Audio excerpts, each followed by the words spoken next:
So see here, energy stored in inductor, we have to study what happens in that case when voltage supply is given to an inductor, then the power consumption is given as power consumption is equal to dw by dt, you know, work done upon time होता है power consumption. तो यहां पर तो आ गया work done equation number 1 के लिए, लेकिन एक चीज और होती है ईएमएफ की वैल्यू। ईएमएफ जो होता है वो होता है इंडक्टर के लिए, पर्टिकुलर इंडक्टर के लिए हमारे पास जब सप्लाई हम लोग देते हैं तो ये सप्लाई इंडक्टर की क्या करती है, एल इंडक्टर इंडक्टेंस है उसका एल, उसके अंदर एनर्जी स्टोर करती है और वो एनर्जी ईएमएफ के टर्म्स में होती है, and that will be minus L di by dt, you know that, ये मालूम है तुम्हें ईएमएफ का फॉर्मूला। लेकिन तुम्हें एक चीज और मालूम है कि ईएमएफ का फॉर्मूला होता है E into I power, and power is given as, power is also given as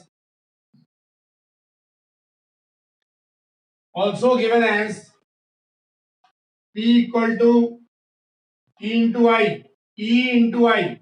मैंने माइनस साइन को हटाने के लिए मैंने यहां मॉड्यूलस लगा दिया, E into I voltage into current is equal to power. ये हमारे पास इक्वेशन नंबर 2 है, ये मेरे पास इक्वेशन नंबर 3 है।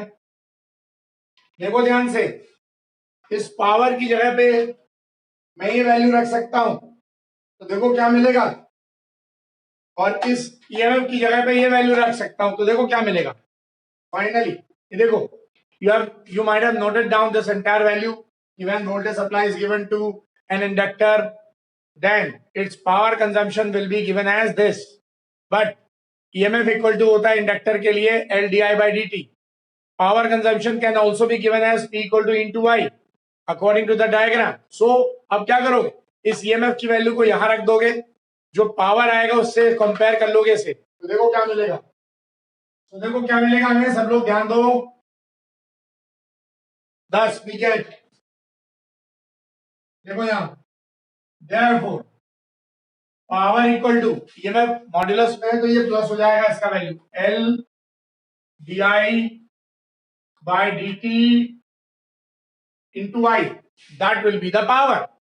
लेकिन ये आ गया मेरे पास पावर इक्वेशन नंबर 4। लेकिन तुम्हें पता ओरिजिनल पावर का फॉर्मूला भी यही होता है और इसका फॉर्मूला भी यही है, तो क्या करो इक्वेट कर दो इक्वेशन नंबर 1 को इक्वेशन नंबर 4 से। Do it right now. On equating equation number 4th and first, तो इक्वेट करें तो देखो यहां, now on equating,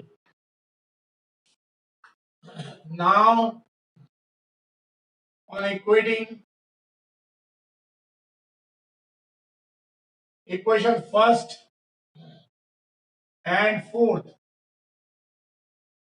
we get equation first and fourth we get, देखो क्या मिलेगा students, dw by dt equal to L I di by dt, ये कुछ ऐसा ही मिलेगा रिजल्ट। देखो ध्यान से, तो अब dt और dt को कैंसिल कर दो आप दोनों तरफ, हमको क्योंकि एनर्जी चाहिए, energy is the part of work done, so that's why we will have dw equal to L I di।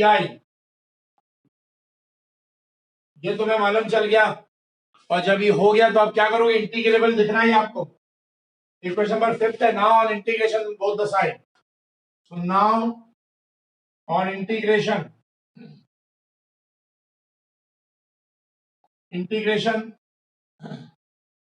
on both the sides we get the result as, result कितना मिलेगा दोनों तरफ इंटीग्रेशन करने के बाद, L I di, तुम्हें पता है I का ऑपरेटर है di, तो L उसके लिए कांस्टेंट है, will take that out, will take L out of the integration form, I di हो जाएगा इंटीग्रेशन, I का di के रिस्पेक्ट में इंटीग्रेशन होता है I² by 2 और dw का होता है w, ये मिलेगा एल आई का हो जाएगा I square by 2. Finally can be written as half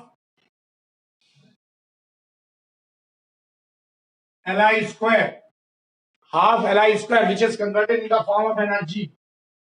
तो यही इंटीग्रल करने के बाद जब हमको किसी इंडक्टर के अंदर में एनर्जी स्टोर मिलती तो वो वर्क डन के कारण से एनर्जी में कन्वर्ट हो जाती है. And that is what you of the energy inductor के अंदर में जो स्टोर्ड एनर्जी है that is equal to half Li square. Note it down, students. This is the derivation proved.